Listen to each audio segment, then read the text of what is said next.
ayun, this is it. Papaalam na tayo kay Tisay. Miss ko tong bike ko na to. Sana alagaan to nung makakabili at ingatan. So ayan, ito yung last vlog ko with Tisay. So ito yung pinakamasakit na nangyari kay Tisay, yung mawala siya sa akin. So kaya ako naman to ibibenta, kaya ako siya i-release kasi nga meron tayong mga kailangan gawin, may kailangan tayong unahin. So paalam kay Tisay at salamat sa 3 taon na pagsasama nating dalawa. Wala naging problema, masaya. Ayun, yun isa sa may miss ko, yung mga ganong bomba. So yun, so pupunta na tayo sa last drop off ni Tisay o dun sa bagong may-ari. So this is it. Nakakalungkot man pero kailangan. So ito na nga, ito yung pinakamasakit na nangyari sa NK400 ko. Yan, isa mamimiss ko. Diyan lang, bebenta ko to. Naman naka-vlog ako, dalawa.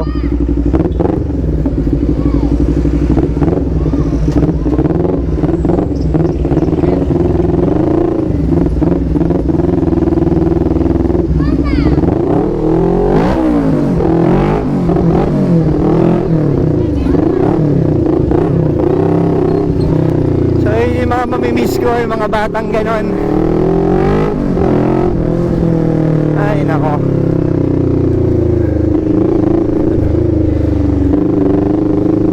So dito kay Tisay, wala na akong tinanggal. Sama na siya lahat aside dun sa phone holder kasi malilipat ko kay K-Sef dun sa NMAX ko. Pero the rest na nilagay ko na pang NK talaga, wala, iwan dito kasi wala naman akong paglalagyan, diba? So this is it. Baling bira kay Tisay. I-mix ko tong motor ko na to. Sobra kakaibang experience, adrenaline, ano pa ba, basta sobrang kakaiba yung feeling mula na nagkaroon ako ng ganitong bike. Sobrang flattering na ano sa kalsada, yung adrenaline. Yan, sobra. Mamimiss ko na ng sobra, pero ganun talaga. Kailangan nating magpaalam sa kanya for a better purpose. So may gagawin tayo at syempre isi-share ko din sa inyo yan soon. So nabawasan tayo ng isang alaga. 3 na lang yung nasa garahe, si K-Sef, si Hiki, tsaka si Ali.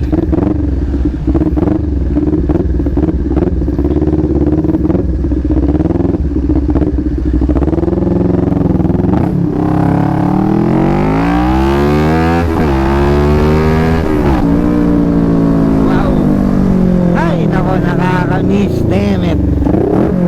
Nakakamiss yung mga ganun takbuhan.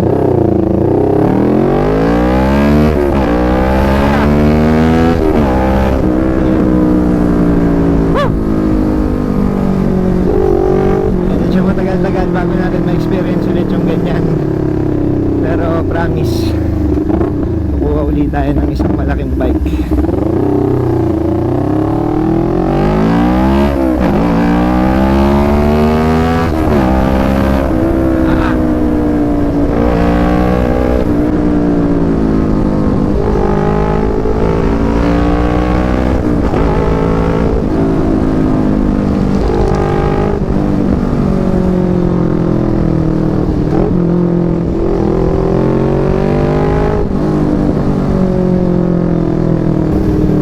Pag-break sa shota ako. Ganun yung feeling. Pero ganun talaga. Medyo wala talaga, ganun talaga. Kailangan nating ibigay for a better purpose naman siya. Pero grabe talaga, nakakalungkot. Sobrang kakaiba.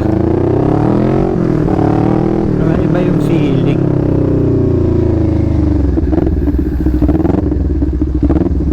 Ay nako, wala talaga. Yan talaga, kailangan nating bitawan. Mamimiss ko na sobra to si Tisay. Woo! Thank you, yun lang. Thank you talaga Tisay, for making me feel yung ganito na masarap i-drive, masarap ihataw, lahat. Salamat. Yan lang masasabi ko. Wala akong naging problema ditong matindi kay Tisay. Yun, sobrang salamat kasi napa-experience mo sa akin yung saya, yung pasok sa expressway, yung magandang adrenaline rush pagka bumabakbak tayo. Although hindi naman ganun katulin si Tisay, pero for me mabilis na rin talaga siya. At saka yung mga places na napuntahan, tropang nakilala dahil dito sa bike na to. So sobrang dami kong experience dito kay Tisay na hindi ko makakalimutan. Sobrang thank you Tisay, pero it's time for me to let you go. Bye bye. So papunta na tayo ngayon dun sa mga bibili kay Tisay. So dito lang, magmi-meet lang kami banda dyan sa unahan. So yun, time to say bye bye na kay Tisay. Pero I hope and I pray na maging maalaga din sa kanya yung bagong may-ari, which is tropa din naman. Ay nako, bigat lang din talaga sa feeling. Ang dami kong gustong sabihin, pero alam mo yun, sakit sa dibdib, nakakalungkot, basta ganun, kakaiba yung feeling, mixed emotions. Ang bigat. Ang bigat sa feeling. Habang lumalapit dun sa lugar, parang pabigat ng pabigat. Ay nako, bakit ba ganito? Walas.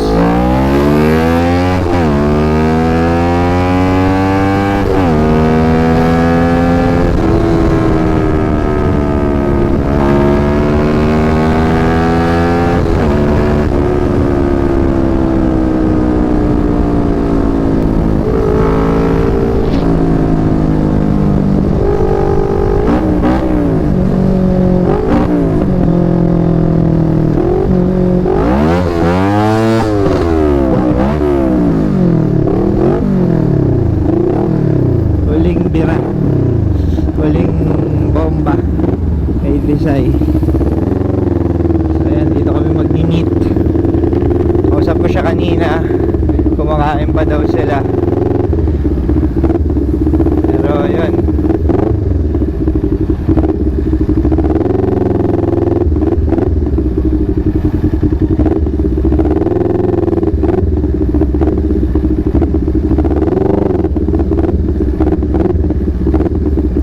tayo, wala rin namang parking. So yan, so andito tayo kung saan natin imi-meet yung bagong may-ari kay Tisay. So Tisay, salamat, sobrang thank you.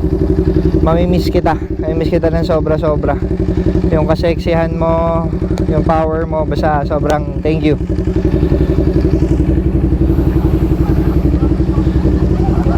Yan. So, miss ko tong motor ko na to. Yan. Thank you Tisay. Yun lang masasabi ko sa'yo. Thank you sa pagpapa-experience sa akin ng lahat. So, yan. Antayin natin ngayon yung buyer ni Tisay. Text ko lang, chat ko lang. So, yan Tisay. Thank you. Ay, nako.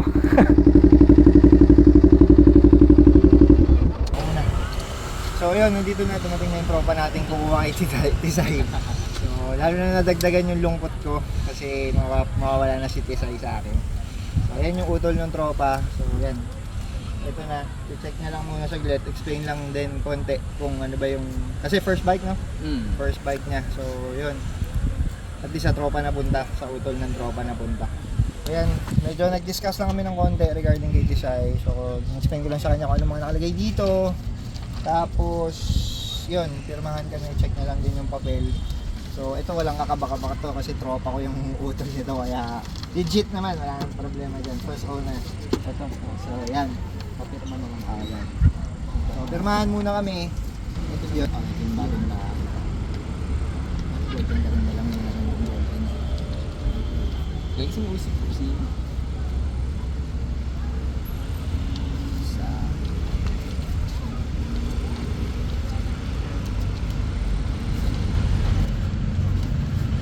Ay, nako. Nakakalungkot. Nung huli akong pumirma nito, nakaka-excite eh, kasi palabas yung motor eh. Ngayon, palabas ulit siya, paalis nga lang. So, free minds, wala na, babay na tayo sa sexy bike natin sa Tisay. Pero soon, magkakaroon tayo ng isa pang mas maganda, mas malaki. Pero may kailangan tayong unahing business para makuha natin yung bagong bike. Ito yung susi. May pangalan pa ni Tisay yan, para sa kanya talaga yan. So, bahala ka na kung ng bagong pangalang ibibigay mo, pero yan si Tisay. Tanda ko naman plate number nito eh, yung mga salubong, mga sabay. So ito na yung akin. Test drive mo na, isang ikot. Para makita natin. Ha? Kaya nga, dito ka nangangapa. Kaysa magbiyahe kayo nangangapa ka.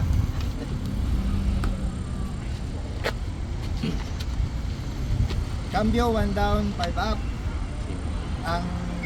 Ang diskarte kay Tisay, para ma-neutral mo, pasok mo muna segunda. Pasok mo segunda, tapos kapirasong lang. Pasok mo siya. Pero pag nasanay ka, kahit galing primera, man-neutral mo. Babayaran mo na. Yun.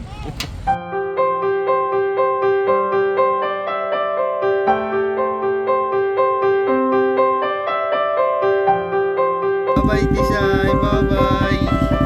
Bye-bye. Bye-bye, Tisay. Ana, bye-bye na si Tisay. So, miss ko yung bike ko na yan, pero makikita ko pa yan. Nasa tropa naman.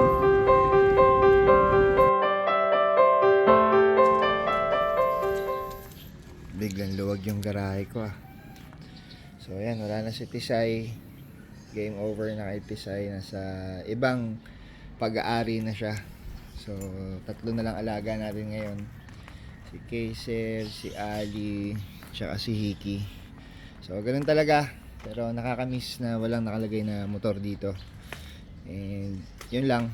Kailangan lang talaga sa business na gusto nating gawin at gusto nating umpisahan. So, once again, my name is Ives.